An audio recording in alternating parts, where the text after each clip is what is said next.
Friday afternoon, and it's going to be a quarterback kind of day, so I want to get to Dak Prescott, Tom Brady, and Aaron Rodgers. So, are you ready to get your fix? So, starting with Dak Prescott, who's a Dallas Cowboys quarterback. Now, he's been in the league for about 4 years, and this will be his fifth going into this year. Now, he's had some pretty good seasons. I mean, his rookie season, he won the division, made the playoffs, and lost in the divisional round against the Green Bay Packers, 34-31. And then his sophomore season, he finished second in the division, where he missed the playoffs. And then for his third year in the league, he made the Cowboys finish first in their division again, making the playoffs, but losing in the same divisional round to the Los Angeles Rams, 30-22. Then you go on to his last year, where he lost to the Eagles at the last game of the season, I'm pretty sure, and they missed the playoffs, and he ended up getting second in the division. So, I mean, he consistently gets the Dallas Cowboys first or second in the division. I mean, granted, he has the New York Giants and the Washington Redskins there. So, they're nothing too special at this point in time. So the Philadelphia Eagles are their only real competition, I feel like, in their division at this moment. But I think Dak Prescott, he's a good quarterback. He's a very good quarterback. I just feel like he isn't producing enough on the field. And on top of that, he's asking for way too much money. I explained that, a while back in one of my earlier videos. I just think, I just heard something earlier this week that said Dak turned down a 5-year deal that was worth $175 million, where he could have got $45 million in his last year of that deal. So, I don't think Dak is worth that much money. He doesn't belong in the category of Patrick Mahomes, Lamar Jackson, Russell Wilson. I mean, this guy can't even win a playoff game. So are you sure he's worth that much? Are you sure he's worth $175 million?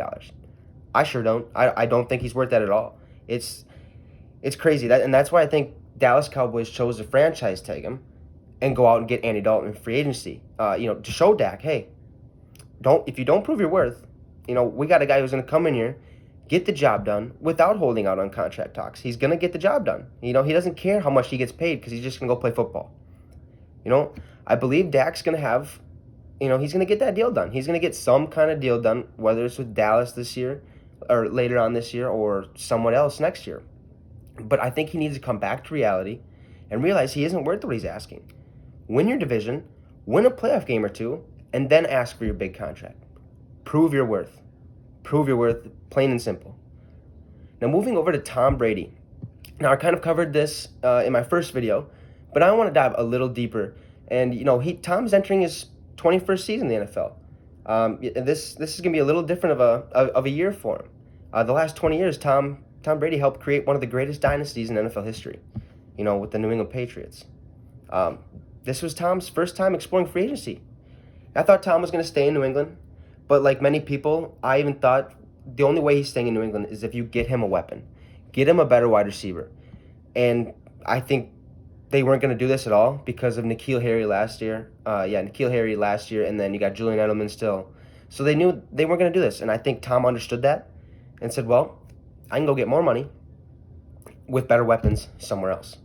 And that's why Tom went to the Tampa Bay Buccaneers. They got weapons. They got Chris Godwin. They got Mike Evans. They got O.J. Howard. And then, this guy, Rob Gronkowski, decides, I'm going to come out of retirement, and then gets traded to the Buccaneers. Okay, now Tom also has a coach now who isn't, like a correctional officer or something like that, some high authority figure. Like, you have to do this, this, and this, like a military a drill sergeant. So, he can go have fun now. He can be serious when it's time to play games, and now he can go have fun and relax a little bit. And that's what he needs at this time. He's 42 years old. He's towards the end of his career. He needs to have a little bit more of relaxation times, or periods, or anything like that. He just needs it. That's something that Tom needs in his career right now. And Tampa Bay is a great fit. It's a great fit for Tom. That's just what he needs. He needs his weapons, and that's what they got with Chris Godwin, Mike Evans, like I said. But I feel like with all these weapons, he has what it takes to possibly make a run this season. In my eyes, Tom Brady's the greatest quarterback of all time. Okay, he's the GOAT. And I'm not just saying that because of the Super Bowl rings, but because this guy has been able to be consistently in the playoffs, year in and year out, even consistently in the Super Bowl. And granted, it was with the New England Patriots and Bill Belichick, and this is when we get to see what Tom Brady's really made of. I mean, he stays healthy for the most part. This guy spends most of every day watching film. I mean, this guy can tell you a play that happened mid-season during his rookie year, what formation the defense was running, and the outcome of that play and game was. Like, he can tell you all of this in a sequence in a snap of a finger. In a blink of an eye, he can just tell you that. I mean, his quarterback IQ is off the charts. And that's why I believe he's going to excel in Tampa, just like he did with the Patriots. And I got the Tampa Bay Buccaneers going 10-6, finishing behind the Saints, and making the playoffs. So let's see if Tom Brady can lead this team to the Super Bowl and become the first team to play in a Super Bowl in their own stadium. Let's see if he got it. Let's see if he still has what it takes. It's Tom time, baby. You just got to go out there and perform. This guy can get it done. This is where he shows, I don't need Belichick. I'm the greatest quarterback of all time. This is his year. And if he can do it with what he's got, it wouldn't surprise me if he retires right after it. But it's a long season. We'll see what happens there. Now, switching gears to Aaron Rodgers. Now, this guy is stuck in somewhat the same scenario as Brett Favre was when Green Bay drafted Aaron. This year, the Packers drafted Jordan Love, like I said earlier in one of my videos. Now, I believe Aaron Rodgers is still one of the best quarterbacks of all time. Definitely top 10 in today's NFL. I mean, 2 years ago, Aaron Rodgers threw 4,442 yards with 25 touchdowns and 2 picks. Yeah, he led the league in throwaway passes, but that's nuts. 25 touchdowns, 2 picks. Okay. Those are MVP stats, if you ask me. That's just absolutely ridiculous. I mean, if Patrick Mahomes doesn't have the type of year he had, I can believe 100% Aaron Rodgers is that MVP. He is, flat out, plain and simple. Oh, and then you can't forget about last season. This guy threw for 4,002 yards, 26 touchdowns, and 4 picks. Can you get more consistent than that? Back-to-back seasons, 4,000 plus yards with a combined 51 touchdowns and 6 interceptions. This man is incredible, and the fact that Green Bay wants to move away from him, just baffles me right now.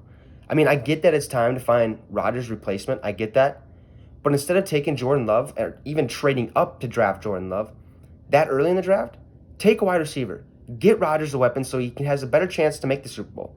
Wait one year. I mean, you got a whole list of quarterbacks you can go through next year. Wait 1 year. Get him that ring. Get him out of there if you have to. Go get a free agent quarterback this year so that he can back up Rodgers, a somewhat decent one. With this draft of Jordan Love, I think Rodgers has had enough of Green Bay. I mean, he's just had enough. He's going to go out there. He's going to ball out. He's going to make the playoffs. And then after the playoffs, we're going to see Green Bay with no Aaron Rodgers. And I really can't wait to see where he goes because there's going to be a lot of teams calling. The only thing that worries me is that he's not coachable. Well, he is coachable, but he's more about himself. He's going to call the plays. He doesn't care what the coach calls. He's going to call it what he thinks needs to be done. But if you throw for 4,000 plus yards, 51 touchdowns, 6 picks your last 2 years, I think you have that right. I think you kind of have that right to be a leader in that offense. So that'll end today's discussion. Thanks for stopping by. And you just got your fix with the Wicks.